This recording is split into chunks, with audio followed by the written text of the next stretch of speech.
Sorry Kalyani, ഞാൻ താൻ ഇവിടെ ഉണ്ടാവുമെന്ന് പ്രതീക്ഷിച്ചില്ല. അവനാകെ ചമ്മി നിൽപ്പാണ്. അത് പിന്നെ സാറിനെ അവിടെയൊന്നും കാണാത്തത് കൊണ്ട് അവളും ആകെ വെപ്രാളപ്പെട്ട് നിൽക്കുകയാണ്. Sir, coffee. തൻ്റെ കയ്യിലുള്ള കോഫി കപ്പ് അവൾ വിഘ്നേഷിന് നേരെ നീട്ടി. സോറി കേട്ടോ. ഒരിക്കൽ കൂടി കല്യാണിയോട് സോറി പറഞ്ഞുകൊണ്ട് അവളുടെ കയ്യിൽ നിന്നും അവൻ കോഫി കപ്പ് വാങ്ങിച്ചു. ഞാൻ അവൾ വാതിലിന് നേരെ പുറത്തേക്ക് പോയിക്കോട്ടെ എന്ന അർത്ഥത്തിൽ കൈ ചൂണ്ടി. അവൻ മൂളിയതും അപ്പോൾ തന്നെ കല്യാണി റൂമിൽ നിന്നും പുറത്തേക്ക് ഓടിയിരുന്നു. ഓടിമറയുന്നവളെ നോക്കിക്കൊണ്ട് ചെറുപുഞ്ചിരിയോടെ കോഫി കപ്പ് ചുണ്ടോടടുപ്പിച്ചുകൊണ്ട് അവൻ ബാൽക്കണിയിലേക്ക് നടന്നു. എന്തോ അത്രയും നേരം മനസ്സിനെ പൊതിഞ്ഞു പിടിച്ച പുകമറ അവനിൽ നിന്നും താനേ ഇല്ലാതായിരുന്നു. ആ ഒരുവളുടെ പുഞ്ചിരി അവന് പ്രത്യേക ഉന്മേഷം നൽകി. എന്നും അവൾ തൻ്റെ കൂടെ ഉണ്ടായിരുന്നെങ്കിൽ എന്ന് ആശിച്ചു പോകുന്ന വിധത്തിൽ. ഷോപ്പിങ്ങും കഴിഞ്ഞ് ഒരു റെസ്റ്റോറൻറ്റിൽ ഇരിക്കുകയാണ് വരുണയും വിപിനും. രണ്ടുപേരുടെയും കണ്ണുകൾ ജനൽപ്പാളിയിലൂടെ പുറത്തേക്ക് ഒഴുകുന്നുണ്ട്. രണ്ടുപേരും വംശിയെ പ്രതീക്ഷിച്ചിരിപ്പാണ്. ഷോപ്പിങ്ങിന് വരുമ്പോഴേ വിപി വംശിയെയും അജിത്തിനെയും ക്ഷണിച്ചിരുന്നു. ഒരു തരത്തിൽ പറഞ്ഞാൽ വരുണയും വംശിയുമായുള്ള കൂടിക്കാഴ്ച അതായിരുന്നു വിപിൻ ഉദ്ദേശിച്ചത്. വിപിയേട്ടാ, അയാൾ വരുമോ? അരമണിക്കൂർ കഴിഞ്ഞിട്ടും വംശിയെ കാണാതെ വന്നതും വരുണ സംശയത്തോടെ വിപിയെ നോക്കി. വരും, വരാതിരിക്കില്ല. വന്ന നാൾ തൊട്ട് ഈ 5 ദിവസവും അലച്ചിലായിരുന്നല്ലോ. ഇന്നലെ അജിത്ത് ചോദിച്ചു എവിടെയൊക്കെ കാലത്തുള്ള യാത്രയെന്ന്. മുന്നിലെ ജ്യൂസ് ഗ്ലാസ്സിൽ നിന്നും അല്പം സിപ്പായി കുടിച്ചുകൊണ്ട് അവൻ വരുണയെ നോക്കി. എന്നിട്ട് ചങ്ങാതി എന്തു പറഞ്ഞു?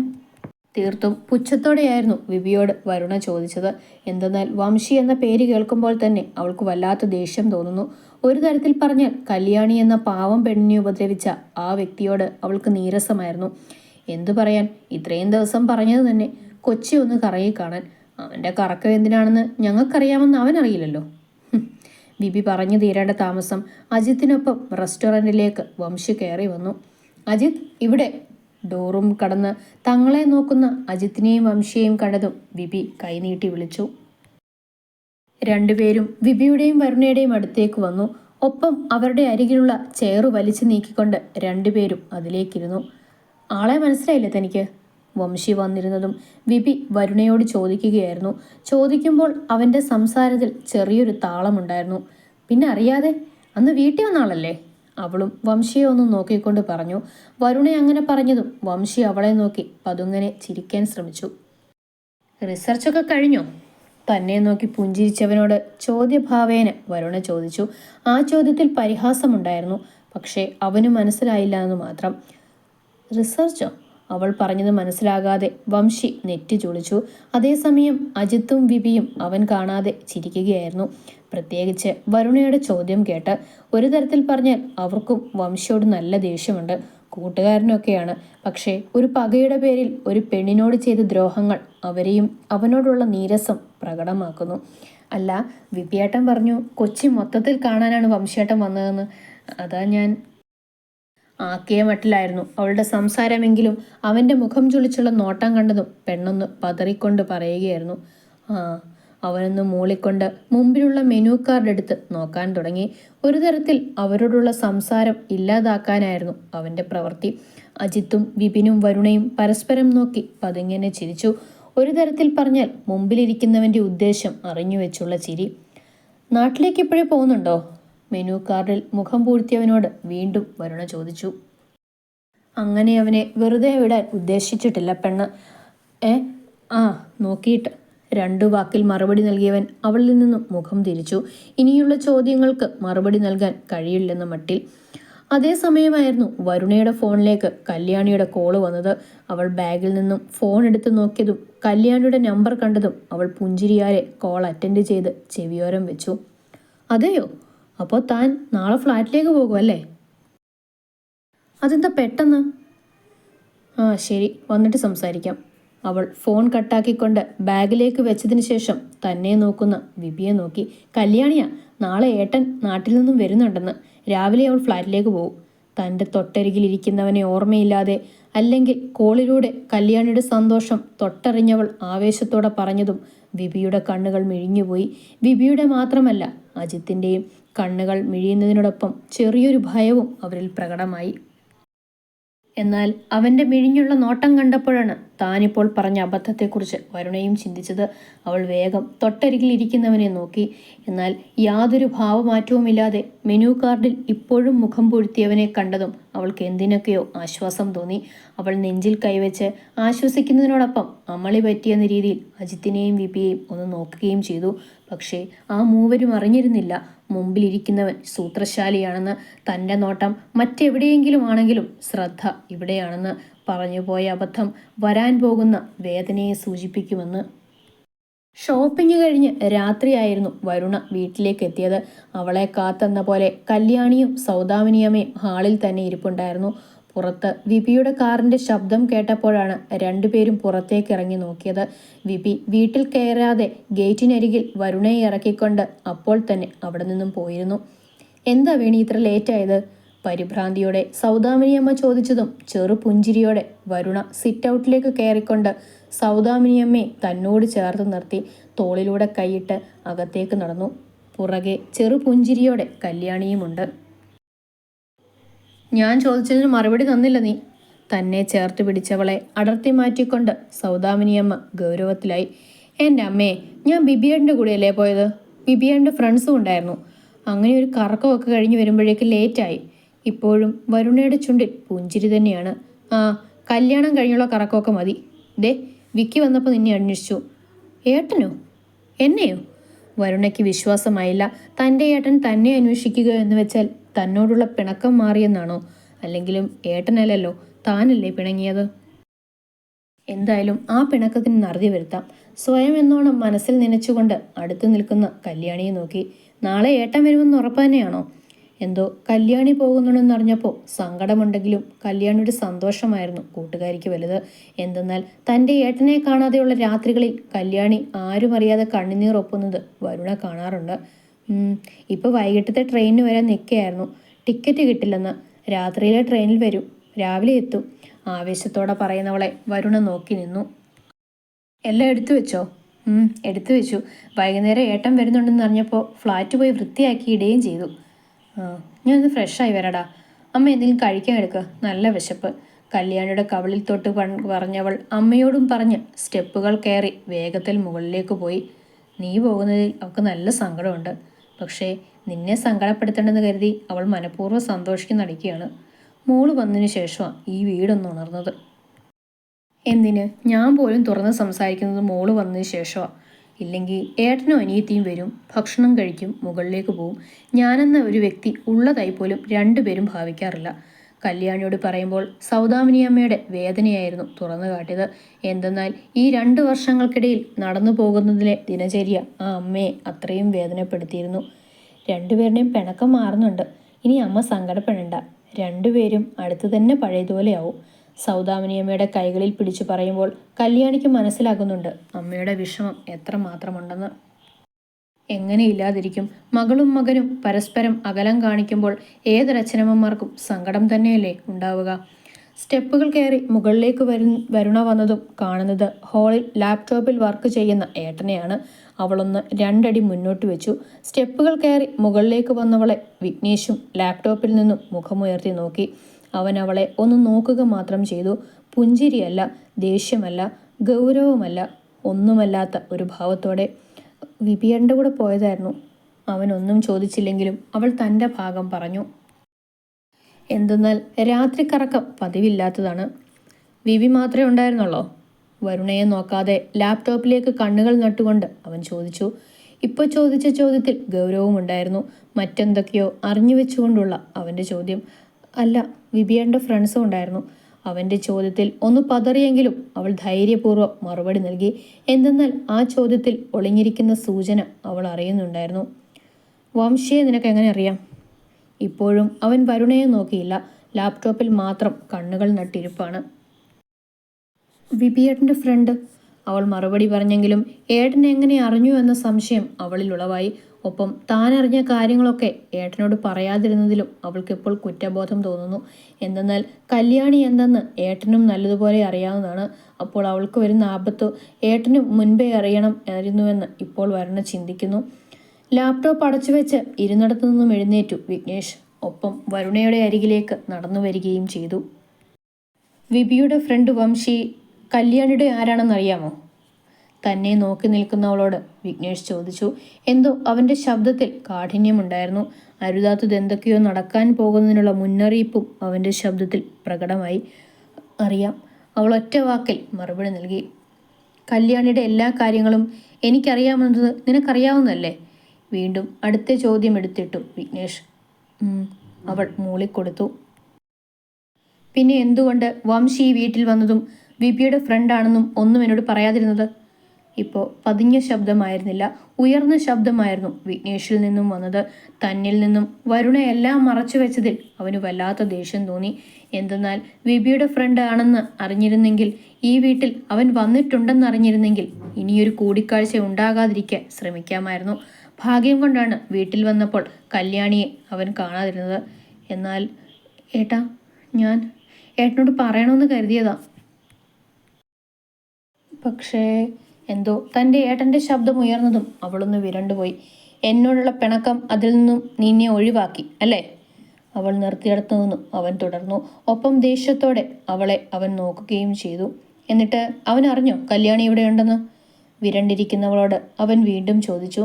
ആ ചോദ്യത്തിൽ എല്ലാം അറിഞ്ഞു വെച്ചിട്ടുള്ള ചോദ്യവും ഉണ്ടായിരുന്നു. ഇല്ല, അയാൾ ഇപ്പോഴും കല്യാണിയെ അന്വേഷിച്ച് നടക്കുകയാണ്. വരുണ വേഗം മറുപടി നൽകി. അപ്പോൾ നീ റെസ്റ്റോറൻറ്റിൽ വെച്ച് പറഞ്ഞ കാര്യമോ? കല്യാണി ഇവിടെയുണ്ടെന്ന് പറയാതെ പറഞ്ഞതോ? അവനൊന്ന് പുച്ഛിച്ചുകൊണ്ട് വരുണയെ നോക്കി. റെസ്റ്റോറൻറ്റിൽ വെച്ച് തനിക്ക് പറ്റിപ്പോയ അബദ്ധം. പക്ഷേ ഏട്ടൻ ഇതൊക്കെ എങ്ങനെ? താൻ പറഞ്ഞു പോയ അബദ്ധത്തെക്കുറിച്ചാണ് ഏട്ടൻ ഇപ്പോൾ ചോദിച്ചത് എന്ന് വരുണയ്ക്ക് മനസ്സിലായി. വംശി എവിടെയുണ്ടോ അവിടെ എൻ്റെ ആളുകളുണ്ട്. ഇന്ന് നിന്നോടൊപ്പം വംശിയെ കണ്ടപ്പോൾ അവർ എന്നെ വിളിച്ചു പറഞ്ഞു. നിങ്ങളുടെ സംസാരം ശ്രദ്ധിക്കാൻ വേണ്ടി ആളെ വിട്ടപ്പോഴാണ് നിന്നിൽ നിന്നും പറ്റിയ അബദ്ധം അവർ എന്നോട് പറഞ്ഞത്. അതെ ഏട്ടാ, അബദ്ധം പറ്റിപ്പോയതാണ്. പക്ഷെ വംശി കേട്ടിട്ടില്ല, അവൾ ആവേശത്തോടെ പറഞ്ഞു. എന്തെന്നാൽ യാതൊരു കൂസലില്ലായ്മയോടെ ഇരുന്നവനെ അവൾ ഓർക്കുന്നു. കല്യാണി ഇവിടെ നിന്നെന്നറിഞ്ഞ അപ്പോൾ തന്നെ ഇറങ്ങിപ്പോകേണ്ടവനായിരുന്നു. ഇത്രയും ദിവസം അവൾക്കായുള്ള അലച്ചിലായിരുന്നല്ലോ. കോളേജിൽ നിന്നുപോലും അവളുടെ ഡീറ്റെയിൽസ് കിട്ടാത്തതിനുള്ള അമർഷം അയാളിൽ നല്ലതുപോലെ ഉളവാകുന്നത് റെസ്റ്റോറൻറ്റിൽ വെച്ച് അവൾ കണ്ടതാണ്. താൻ ചോദിച്ചതിന് മറുപടി നൽകാതെ അകന്നിരിക്കുന്നവനെ അവൾ ശ്രദ്ധിച്ചതുമാണ്. നീ ഇപ്പോഴും വിഡ്ഢിയാകല്ലേ വേണി. നീ പറഞ്ഞത് അവൻ വ്യക്തമായി കേട്ടിട്ടുണ്ട്. അവൻ ഇവിടേക്ക് വരികയും ചെയ്യും. വിഘ്നേഷ് പറഞ്ഞു തീരേണ്ട താമസം അപ്പോൾ തന്നെ കോളിംഗ് ബെൽ അടിച്ചിരുന്നു. അത് കേട്ടതും ഞെട്ടലോടെ ഏട്ടനെ നോക്കി വരുണ. അവനായിരിക്കും. നീ കാരണം, അല്ലെങ്കിൽ നിന്റെ നാവിൻ്റെ പിശവ് കൊണ്ട് ഇനിയൊരു പെണ്ണ് എന്തൊക്കെ അനുഭവിക്കാൻ പോകുന്നു പറയാൻ കഴിയില്ല. ദേഷ്യത്തോടെ വരുണയോട് പറഞ്ഞുകൊണ്ട് വിഘ്നേഷ് അവളുടെ അടുത്തു നിന്നും മുന്നോട്ട് നടന്നു. ഏട്ടാ, പേടിയോടെ സങ്കടത്തോടെ തന്നിൽ നിന്നും പറ്റിയ അബദ്ധത്തെ ഓർത്ത് അവൾ ആകെ തകർന്നു പൊൽപ്പായിരുന്നു. ഒപ്പം കല്യാണിയെക്കുറിച്ച് ഓർക്കുമ്പോൾ അവൾക്ക് ഭയം കൂടി വന്നു. നാളെ അനന്തൻ വരുന്നവരെ കല്യാണി ഇവിടെ നിന്നും കൊണ്ടുപോകാതിരിക്കാൻ ശ്രമിക്കാം. അതുമാത്രമേ ഇപ്പം നമ്മളെക്കൊണ്ട് ചെയ്യാൻ കഴിയൂ. അത്രയും പറഞ്ഞുകൊണ്ട് സ്റ്റെപ്പുകൾ ഇറങ്ങി അവൻ താഴേക്ക് വന്നു. പേടിയോടെ കയ്യിലുള്ള പാക്കറ്റ്സൊക്കെ അവിടെയുള്ള സോഫയിലേക്ക് വെച്ച് ഏട്ടൻ്റെ പുറകെ വരുണയും സ്റ്റെപ്പുകൾ ഇറങ്ങി താഴേക്ക് വന്നു. വിഘ്നേഷും വരുണയും താഴെ ഇറങ്ങി വന്നതും കണ്ടു അമ്മയോട് സംസാരിക്കുന്ന വംശിയെ കണ്ടതും വരുണ തൻ്റെ ഏട്ടൻ്റെ കൈകളിൽ പിടിമുറുക്കി. തൻ്റെ അനിയത്തിയുടെ പേടി മനസ്സിലാക്കിയ ഏട്ടൻ അവളുടെ കൈകളിൽ പതിയെ തൊട്ടുകൊണ്ട് അവളെ ആശ്വസിപ്പിച്ചു. ഇതേസമയം വിഘ്നേഷിൻ്റെ കണ്ണുകൾ കല്യാണിയെ നോക്കുകയായിരുന്നു. പക്ഷെ അവിടെ ഒന്നും കല്യാണിയെ കാണാതെയായപ്പോൾ അവന് ചെറിയൊരു ആശ്വാസം തോന്നിയെങ്കിലും അടുക്കളയിൽ നിന്നും പാത്രങ്ങളുടെ ശബ്ദം കേട്ടതും അവന് മനസ്സിലായി അടുക്കളയിൽ കല്യാണിയുണ്ടെന്ന്. ഏത് നിമിഷവും അവൾ ഹാളിലേക്ക് വരാമെന്നും. മോൻ വാ, അകത്തേക്ക് കയറ്. കഴിഞ്ഞ ദിവസം വീട്ടിലേക്ക് വന്ന പരിചയമോർത്ത് സൗദാമിനിയമ്മ വംശിയെ അകത്തേക്ക് ക്ഷണിച്ചു. സൗദാമിനിയമ്മയെ നോക്കിക്കൊണ്ട് പുഞ്ചിരിയാലെ വംശി അകത്തേക്ക് കയറി. ഒപ്പം സ്റ്റെപ്പ് ഇറങ്ങി നിൽക്കുന്ന വരുണയെ ഒന്ന് നോക്കി പുച്ഛിച്ച് ചിരിക്കാനും വംശി മറന്നില്ല. എന്നാൽ മുന്നോട്ട് നടന്ന വംശി തിരിഞ്ഞു നോക്കി. വരുണയുടെ അടുത്ത് വിഘ്നേഷിനെ കണ്ടതും സംശയത്താൽ വംശിയുടെ നെറ്റി ചുളിച്ചു. എന്താണ് ചേട്ടാ മുഖമൊക്കെ വല്ലാതെ? കൊണ്ടുപോകേണ്ട സാധനങ്ങളൊക്കെ എടുത്തു വെച്ച് മിത്ര പുറത്തേക്ക് വന്നതും കാണുന്നത് ഓരോ ചിന്തകളാൽ അങ്ങോട്ടും ഇങ്ങോട്ടും നടക്കുന്ന അനന്തനെയാണ്. അവൾ സംശയത്തോടെ അനന്തൻ്റെ അടുത്തേക്ക് വന്നു. ഒന്നുമില്ല, നീ എല്ലാം എടുത്തു വെച്ചോ? എടുത്തു വെച്ചു. 12 മണിക്കല്ലേ ട്രെയിൻ? അരമണിക്കൂർ ലേറ്റാണ്. സമയമാകുമ്പോൾ ഇവിടെ നിന്ന് ഇറങ്ങിയാൽ മതി, മിത്രയോട് പറഞ്ഞുകൊണ്ട് അവൻ വീണ്ടും നടക്കാൻ തുടങ്ങി. തൻ്റെ ഭർത്താവിൻ്റെ മനസ്സ് അസ്വസ്ഥമാകുന്നത് മിത്ര അറിയുന്നുണ്ടെങ്കിലും കൂടുതലൊന്നും അവൾ ചോദിക്കാൻ നിന്നില്ല. അവൾക്കറിയാം കല്യാണി മാത്രമായിരിക്കും ആ മനസ്സിലെന്ന്. സംശയം തോന്നിയവൻ തിരിഞ്ഞു വരുണയും വിഘ്നേഷും നിൽക്കുന്നിടത്തേക്ക് നോക്കി. ഒപ്പം വിഘ്നേഷിന് നേരെ കൈ ചൂണ്ടിക്കൊണ്ട് മറ്റേതൊക്കെയോ ഓർമ്മകളിൽ പകയാർന്ന് നോട്ടത്തോടെ നോക്കി. നീയല്ലടാ? വംശിയുടെ ശബ്ദത്തിൽ കാഠിന്യം കൂടി, നോട്ടത്തിൽ പക ആളിക്കത്തി. അതെ, ഞാൻ തന്നെ. എന്താ? എന്തിനും പോരുന്ന തയ്യാറെടുപ്പിലായിരുന്നു വിഘ്നേഷ്. ഇതേസമയം വരുണ തൻ്റെ ഏട്ടൻ്റെ കൈകളിൽ മുറുക്കെ പിടിച്ചിട്ടുമുണ്ട്. പ്രത്യേകിച്ച് വംശിയുടെ നോട്ടം അവളെ കൂടുതൽ ഭയത്തിലാഴ്ത്തുന്നു. ഒപ്പം ഇടയ്ക്കെല്ലാം അവളുടെ കണ്ണുകൾ അടുക്കള വശത്തേക്ക് നീങ്ങുന്നുമുണ്ട്. അവൾക്കറിയാം ഏതു നിമിഷവും കല്യാണി അടുക്കളയിൽ നിന്നും പുറത്തേക്ക് വരുമെന്ന്. ഇവളുടെ ഏട്ടൻ നീയാണല്ലേ? അതേടാ, ഞാൻ തന്നെ. തീർത്തും പുച്ഛത്തോടെയുള്ള വംശിയുടെ സംസാരത്തിന് മറുപടിയായി അതേ പുച്ഛത്തിൽ വിഘ്നേഷും മറുപടി നൽകി. എന്താ മക്കളെ, എന്താ കാര്യം? നേർക്കുനേർ നിന്ന് കൊമ്പു കോർക്കുന്ന വംശിയെയും വിഘ്നേഷിനെയും കണ്ടതും ചെറിയൊരു ഭയത്തോടെ സൗദാമിനിയമ്മ അവരുടെ അരികിലേക്ക് വന്നു. ഒന്നുമില്ലമ്മേ, പഴയൊരു കണക്ക് ചോദിച്ചതാ. അമ്മയ്ക്ക് എന്നെ മനസ്സിലായില്ലേ? ആദ്യം പറയുമ്പോൾ വിഘ്നേഷിനെ കണ്ണുരുട്ടി നോക്കി പറഞ്ഞവൻ പിന്നീട് സൗദാമിനിയമ്മയെ നോക്കി പരിഹാസത്തോടെ ചോദിച്ചു. എന്നാൽ വംശി ചോദിച്ചതൊന്നും സൗദാമിനിയമ്മയ്ക്ക് മനസ്സിലായില്ല. എന്താണ് കാര്യം? എന്തിനാണ് ഇവർ രണ്ടുപേരും ഇങ്ങനെ കൊമ്പു കോർക്കുന്നത്? എന്തിനാണ് തന്നോട് പരിഹാസത്തോടെ തൻ്റെ മുന്നിൽ നിൽക്കുന്നവൻ സംസാരിക്കുന്നത്? ഭയത്തിലും സംശയം സൗദാമിനിയമ്മയിൽ ഉളവായി. അമ്മയ്ക്ക് എന്നെ മനസ്സിലായില്ല അല്ലേ? ഞാൻ തന്നെ എന്നെ പരിചയപ്പെടുത്താം. ഞാൻ വംശി രംഗ്, വിപിയുടെ ഫ്രണ്ടാണ്. അതിനേക്കാൾ എളുപ്പത്തിൽ പറഞ്ഞാൽ നിങ്ങളുടെ മകൻ്റെ ഭാര്യയുടെ ആദ്യത്തെ കാമുകനല്ല, വിവാഹം ചെയ്യാൻ പോയ ആൾ. എൻ്റെ കല്യാണത്തിലെന്നാണ് ഈ നിൽക്കുന്ന അമ്മയുടെ പുന്നാരമോൻ എൻ്റെ പെണ്ണിനെയും കൊണ്ട് പോയത്. ഒരു തെറ്റിദ്ധാരണയുടെ പുറത്ത് എൻ്റെ പെണ്ണിനെ എല്ലാവരും കൂടെ മുന്നിൽ നാണം കെടുത്തി. ഇവൻ മാത്രമല്ല, എൻ്റെ ഭാര്യയും ഭാര്യയുടെ ഏട്ടനും. എന്നിട്ടോ തെറ്റിദ്ധാരണകളൊക്കെ മാറ്റി നയനെ കൂടെ കൂട്ടാമെന്ന് എല്ലാവരോടും പറഞ്ഞ് സമ്മതം വാങ്ങിക്കുമ്പോഴേക്കും ഇവനവളെ താലികൊട്ടി കൊണ്ടുപോയി. അതിനുശേഷം ഇപ്പോഴാണ് ഞാൻ ഇവനെ കാണുന്നത്. എന്ന് വെച്ച് ഞാൻ ഇവന് വേണ്ടി വന്നതല്ല. പകപ്പോടെ തൻ്റെ മുന്നിൽ നിൽക്കുന്ന അമ്മയെ ഒന്ന് നോക്കിക്കൊണ്ട് കൂർമ്മതയോടെ ഇപ്പോഴും യാതൊരു ഭാവമാറ്റവുമില്ലാതെ നിൽക്കുന്ന വിഘ്നേഷിനെ വംശി നോക്കി. മോൻ എന്തൊക്കെയാ ഈ പറയുന്നത്? എനിക്കൊന്നും മനസ്സിലാകുന്നില്ല. സൗദാമിനിയമ്മയുടെ ശബ്ദം ഇടർച്ചയിലേക്കെത്തി. എല്ലാം മനസ്സിലാക്കി തരാനും കൂടിയാ ഞാനിവിടെ വന്നിരിക്കുന്നത്. അതിനു മുൻപ് ഞാൻ ഒരാളെ കാണാനാണ് ഇവിടേക്ക് വന്നത്. അയാളെ കണ്ടിട്ടാവാം ബാക്കി സംസാരം. സൗദാമിനിയമ്മയോട് പറയുന്നതോടൊപ്പം വംശിയുടെ കണ്ണുകൾ ആ വീടാകെ അലഞ്ഞു. ആരെയാ മോന് കാണേണ്ടത്? വംശിയുടെ വരവ് വെറുതെ ഒന്നുമല്ലെന്ന് സൗദാമിനിയമ്മയ്ക്ക് ഈ നേരം കൊണ്ടുള്ള അവൻ്റെ സംസാരത്തിൽ നിന്നും മനസ്സിലായിരുന്നു.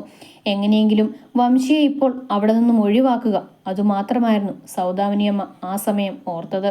അതുകൊണ്ട് തന്നെ യാതൊരു വിദ്വേഷവും കൂടാതെയായിരുന്നു അവർ വംശിയോട് ചോദിച്ചതും. എൻ്റെ ഭാര്യയെ. വംശിയുടെ നോട്ടം ഇപ്പോൾ ചെന്നെത്തുന്നത് അടുക്കള വശത്തേക്കാണ്. എന്തെന്നാൽ അവിടെ കേൾക്കുന്ന പാത്രങ്ങളുടെ ശബ്ദം തൻ്റെ ഭാര്യ അവിടെയുണ്ടെന്ന് അവൻ ഉറപ്പിച്ചു. ഭാര്യയോ? മോൻ എന്തൊക്കെയാ പറയുന്നത്? സൗദാമിനിയമ്മയ്ക്ക് ഒന്നും മനസ്സിലായില്ല. വംശിയോട് ചോദിക്കുന്നതിനോടൊപ്പം വരുണയെയും വിഘ്നേഷിനെയും സൗദാമിനിയമ്മ ചോദ്യത്തോടെ കൈമലർത്തി നോക്കി. വരുണ ഇപ്പോഴും തൻ്റെ ഏട്ടൻ്റെ കൈകളിൽ മുറുകെ പിടിച്ച് നിൽക്കുകയാണ്. തൻ്റെ നാക്കുപിഴ കൊണ്ട് ഇനി എന്തൊക്കെ അനർത്ഥങ്ങൾ സംഭവിക്കാൻ പോകുന്നുവെന്ന ഒരു ഊഹവും ഉണ്ടായിരുന്നില്ല വരുണയ്ക്ക് എന്തിനൊക്കെയോ പേടി തോന്നി. ഒപ്പം കല്യാണിയെക്കുറിച്ച് ഓർത്ത് ആകുലതയും. എന്നാൽ വിഘ്നേഷിൽ യാതൊരു മാറ്റവും ഉണ്ടായിരുന്നില്ല. വംശി പറയുന്നതൊക്കെ കൂസലില്ലായ്മയോടെ അവൻ കേട്ടുനിന്നു.